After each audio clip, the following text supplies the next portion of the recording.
चौधरी हातहरूमा प्रमालक्ष्मी श्रेष्ठ सफललाई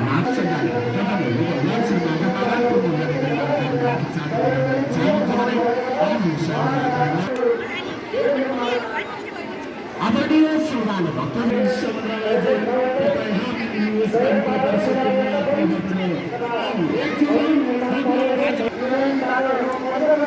माया खड्काजीले समस्त परिवारका नाममा परिवारको सुख शान्ति समृद्धि कामना जय श्रीमान नारायण